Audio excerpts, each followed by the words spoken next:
You think you're working hard? You think showing up sometimes makes you disciplined? That's cute. Let me break your illusion fast.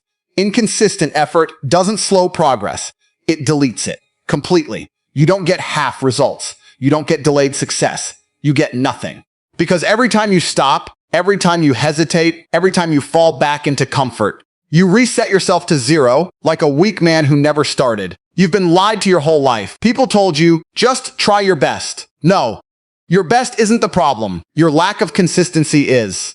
You go hard for 2 days, then disappear for 5. You feel motivated 1 week, then vanish the next. That's not effort. That's emotional instability disguised as ambition. Real men don't operate on feelings. They operate on command. Let's talk about something most people are too weak to even understand. Speaking in tongues. Not in some religious sense. I'm talking about the language of power. The language of transformation. The moment a man stops negotiating with himself and starts issuing orders. When your actions speak louder than your excuses. When your behavior becomes a sharp, so controlled, so precise. It looks foreign to average people. They don't understand it. They call it obsession. They call it extreme. That's because they're soft.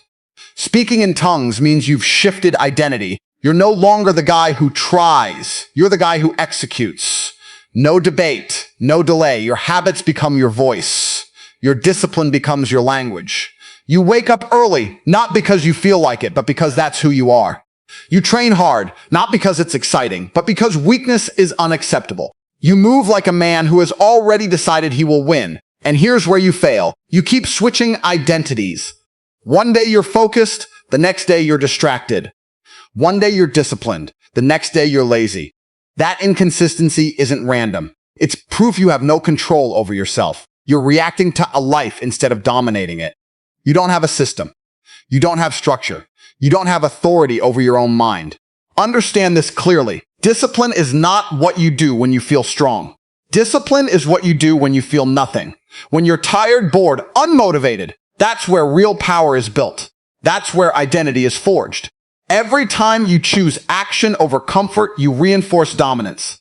Every time you quit, you reinforce weakness. It's that simple. You want progress? Then act like a man who doesn't have the option to fail. No breaks, no emotional decisions.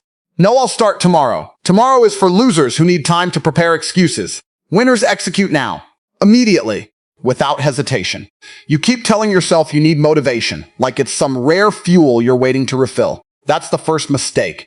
Motivation is the most overrated concept weak minds cling to because it gives them permission to delay action. It's emotional, unpredictable, and fragile. One bad mood, one distraction, one inconvenience, and it disappears. If your progress depends on something that's unstable, then your failure is already built into the system.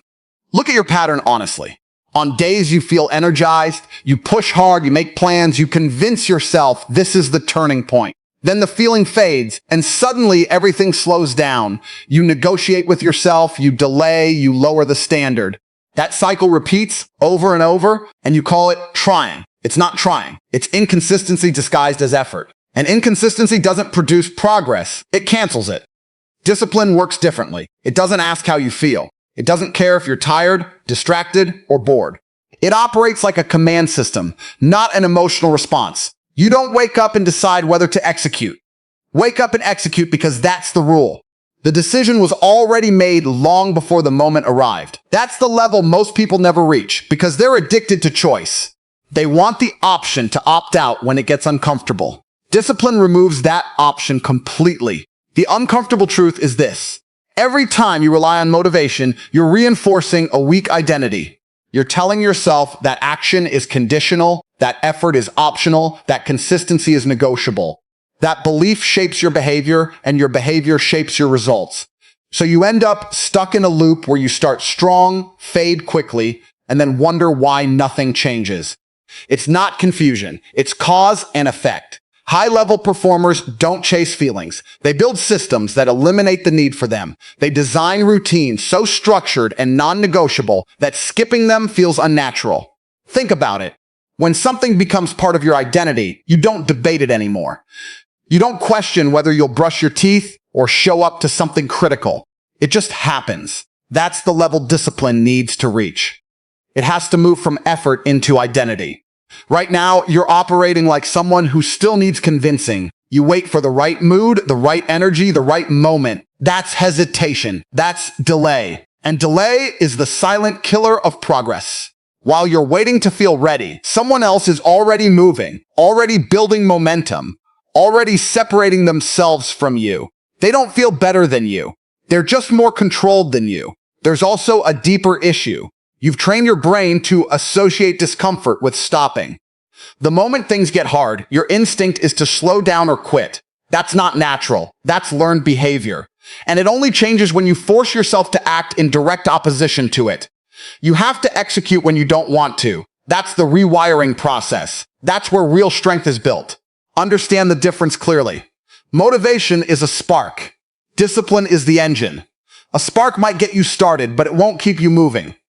The engine is what drives you forward every single day, regardless of conditions. Without it, you're just starting and stopping repeatedly, burning energy without going anywhere. If you're serious about results, you have to stop respecting your emotions as a decision-making tool. They're unreliable. They shift constantly. They don't care about your goals.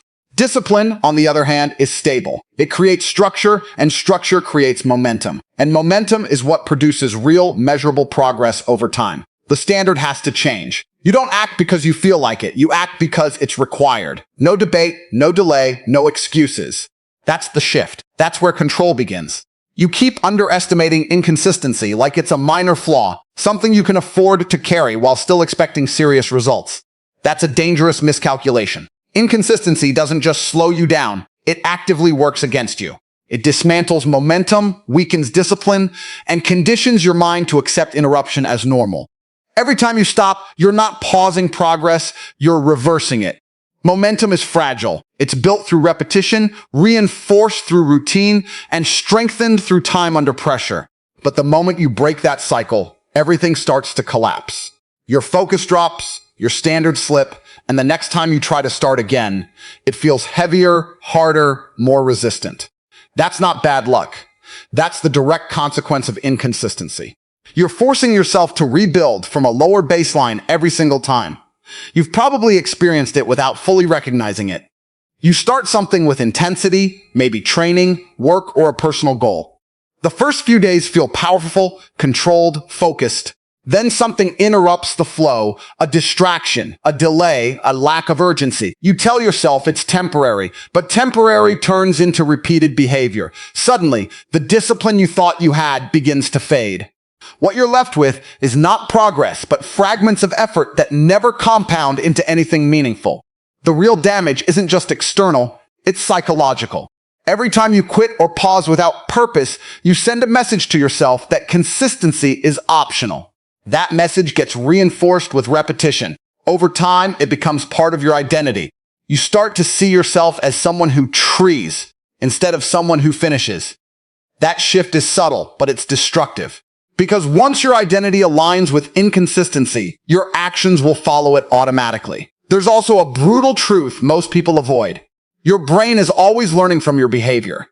When you allow inconsistency, you're training your mind to expect breaks, to anticipate excuses, to accept lower standards. It adapts to that pattern. So the next time you attempt to push hard, there's resistance. Not because the task is impossible, but because your own system is working against you. You've conditioned it that stopping is acceptable, so it pushes you in that direction. Consistency, on the other hand, compounds. It builds momentum that carries you forward even when your energy dips. It creates a rhythm where action becomes automatic. But that only happens when you protect it aggressively. You don't casually interrupt it. You don't negotiate with it. You treat it like a non-negotiable standard, because the moment you start making exceptions, the system weakens. The excuse of taking a break is often just disguised avoidance. Real recovery is structured, intentional, and controlled. What you're doing most of the time isn't recovery, it's escape. You step away because it feels easier in the moment, but that short-term relief comes at the cost of long-term regression. You're trading progress for comfort, and comfort always demands a higher price later. There's also the illusion of starting over. You tell yourself you can always restart tomorrow, next week, next month. But every restart carries a cost. You lose momentum, you lose sharpness, and you lose time. The more you repeat that cycle, the harder it becomes to break. Eventually, starting feels more difficult than continuing, and that's when most people give up entirely. If you look at high-level performers, the difference isn't talent or intelligence. It's consistency. They show up regardless of conditions. They execute regardless of mood. They don't allow gaps large enough to break momentum. That's why their progress compounds while yours stalls. It's not a mystery. It's structure versus chaos. The reality is simple and harsh. Inconsistency isn't neutral. It's not something you can balance with occasional bursts of effort. It's a direct attack on your own progress. Every interruption weakens you. Every gap delays you. Every excuse conditions you to accept less than what you're capable of.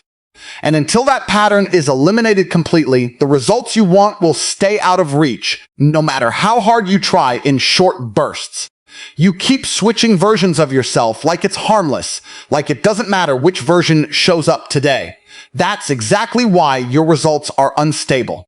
Identity isn't something you turn on when it's convenient and off when it's uncomfortable. It's either fixed or it's weak. And right now, yours is inconsistent, which means everything built on top of it is unreliable. One day you operate with focus, structure, and intent. You plan, you execute, you feel in control. It looks like progress. It feels like momentum. But the next day, that version of you disappears. You drift, you distract yourself, you lower your standards without even noticing it happening. That shift isn't random. It's proof that your identity isn't solid. It's reactive. It changes based on your environment, your mood, and your level of comfort. This is where most people get it wrong. They think discipline is about actions alone. It's not. Actions are just the surface.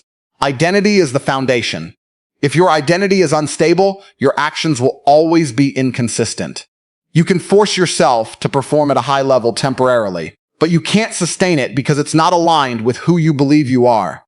So eventually, you fall back to your default setting. Your default setting right now is comfort-driven. That's the problem. When things get difficult, your system automatically looks for relief. That's not a conscious decision. It's a programmed response. And you've built that program through repetition.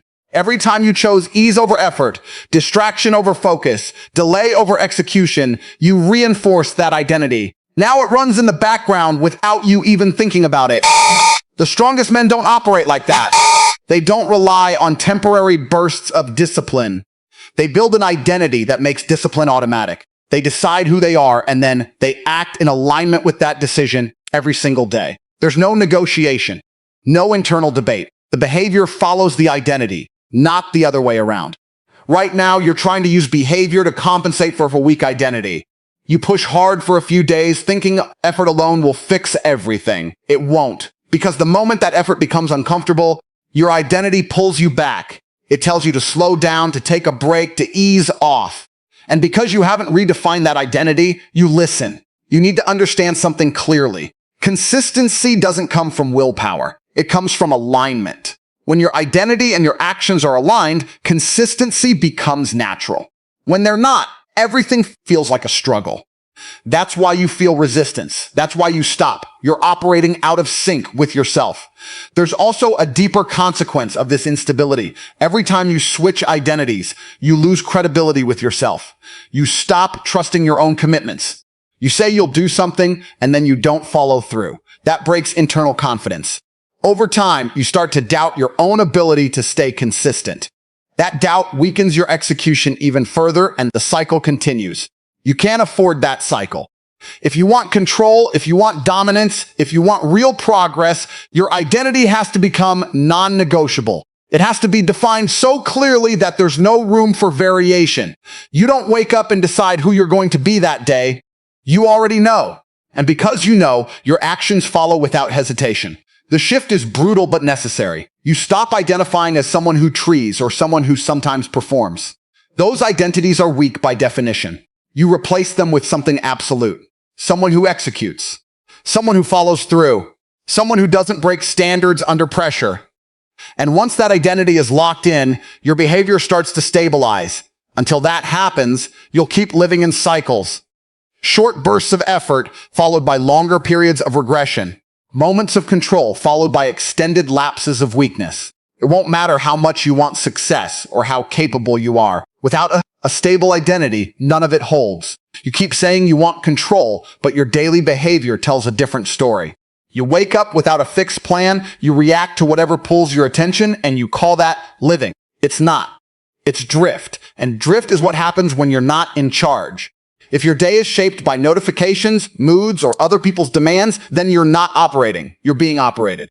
Control starts with ownership of your actions, your time, and your attention. Right now, those three are scattered.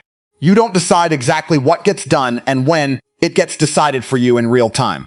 That's why your output is inconsistent. Not because you lack ability, but because you lack structure. Without structure, even high capability collapses into chaos.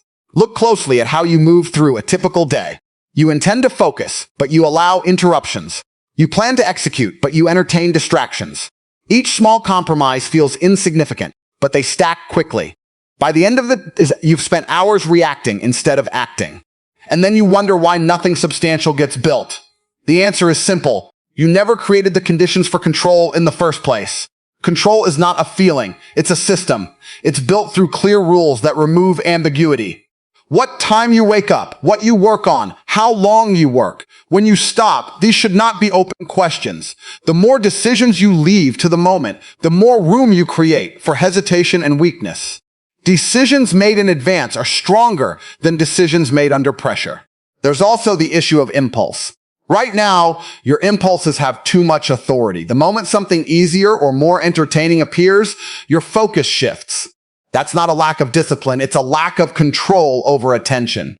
And attention is one of your most valuable assets.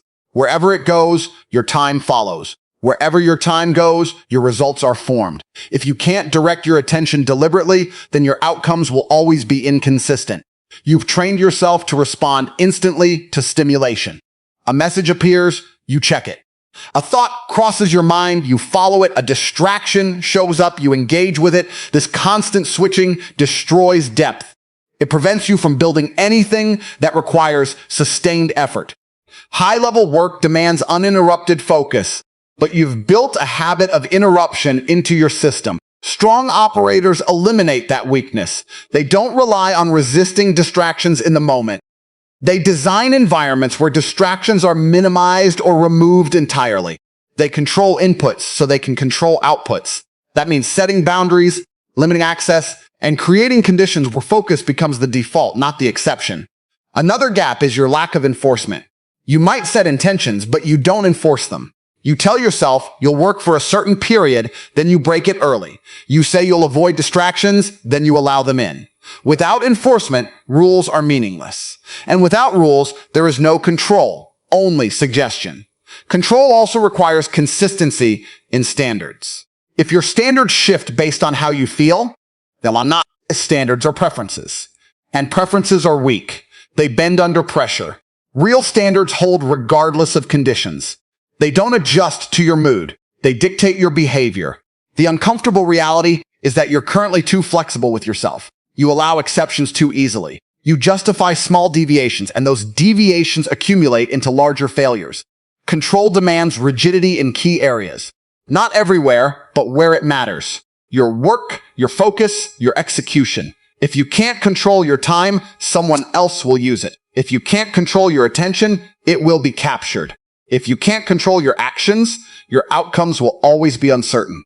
This isn't about being extreme. It's about being precise. Precision is what separates those who build from those who drift. You think strength shows up when you feel powerful, when energy is high and everything is aligned. That's the illusion you've been feeding yourself. Anyone can perform when conditions are perfect. Anyone can push when they're excited, motivated, or inspired. That's not strength, that's convenience. Real strength reveals itself when none of that is present, when your energy is low, your focus is scattered, and your mind is looking for a way out. Pay attention to your behavior on those days. When you're tired, you slow down. When you're bored, you look for distraction. When you're unmotivated, you delay action. That pattern isn't random, it's predictable. It shows exactly where your limits are.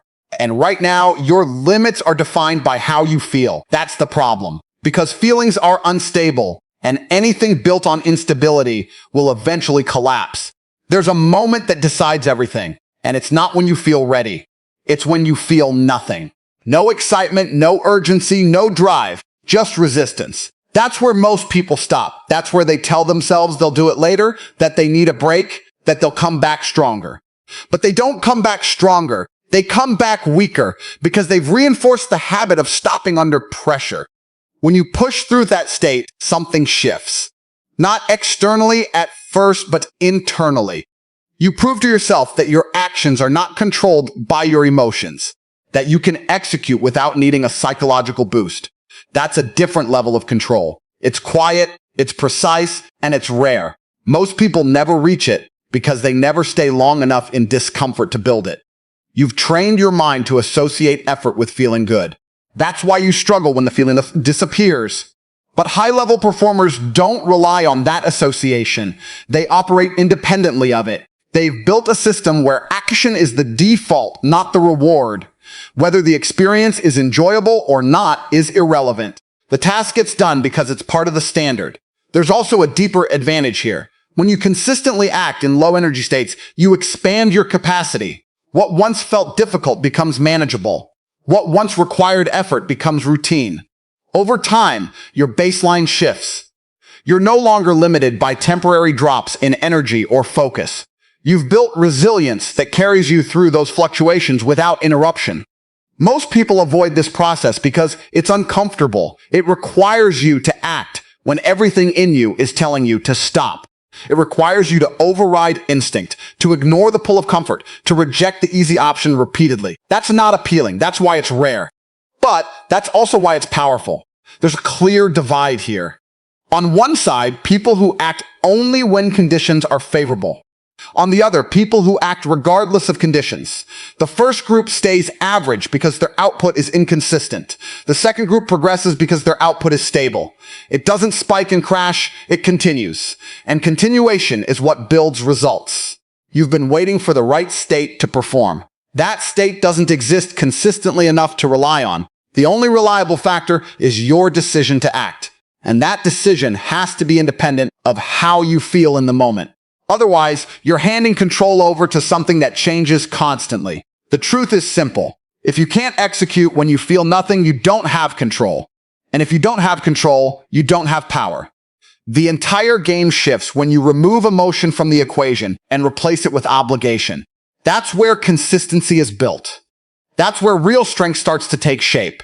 You keep believing that your intentions matter, that wanting success somehow puts you on the path to achieving it. It doesn't. Results don't respond to what you plan, what you say, or what you feel. They respond to what you repeat. And repetition only works when it's consistent. Without that, effort becomes noise. Activity without direction, movement without progress. Look at the gap between what you intend and what you actually do. You set goals, you visualize outcomes, you even take action, but not with the precision or consistency required to produce results. You show up sometimes, you push hard occasionally, and then you disappear. That pattern might make you feel productive in the moment, but it doesn't build anything real. Results require continuity. They demand a level of repetition that most people aren't willing to sustain. There's a reason consistency is so powerful. It compounds. Small actions repeated daily create momentum that grows over time. That momentum reduces resistance, increases efficiency, and sharpens execution. But the moment you break that chain, the compounding effect resets. You lose the accumulated advantage and return to a lower level of performance. That's the cost of inconsistency. It interrupts the process that actually produces results. You've been approaching this the wrong way. You're trying to compensate for inconsistency with intensity. You go all in for short periods, thinking that pushing harder will make up for the gaps. It won't. Intensity without consistency is unstable. It burns energy quickly but doesn't sustain progress. It's like accelerating and braking at the same time. You're using effort, but you're not moving forward efficiently. Results are mechanical. They follow predictable patterns. If you apply the right actions consistently, over time you get the outcome. There's no mystery to it. But that also means there's no shortcut. You can't skip days, lower standards, or rely on bursts of effort and expect the same outcome as someone who shows up every day without exception. The system doesn't reward intention. Rewards execution. Another mistake you make is negotiating with your standards. You adjust them based on how you feel, what's happening around you, or how difficult the task seems in the moment. That flexibility weakens everything. Standards only work when they're fixed, when they're non-negotiable. The moment you start making exceptions, you open the door for inconsistency. And once that door is open, it doesn't close easily. There's also a psychological cost to this pattern. Every time you fail to meet your own standard, you reduce your internal credibility.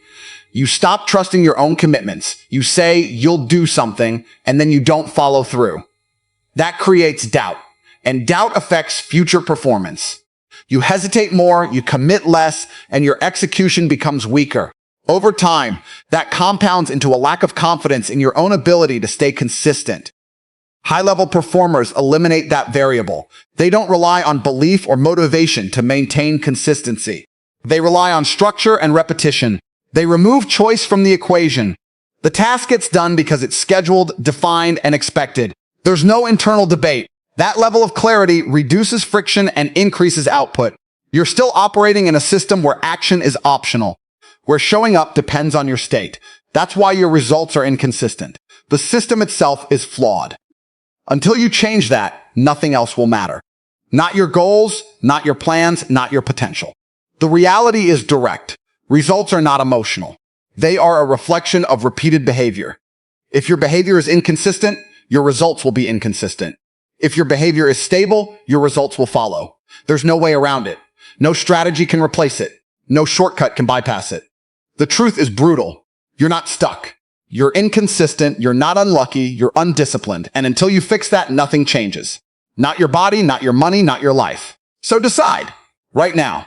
Either you become the man who moves with relentless consistency, who speaks through action, who dominates his environment with precision, or you stay exactly where you are, average, replaceable, forgotten. There is no middle ground. There never was.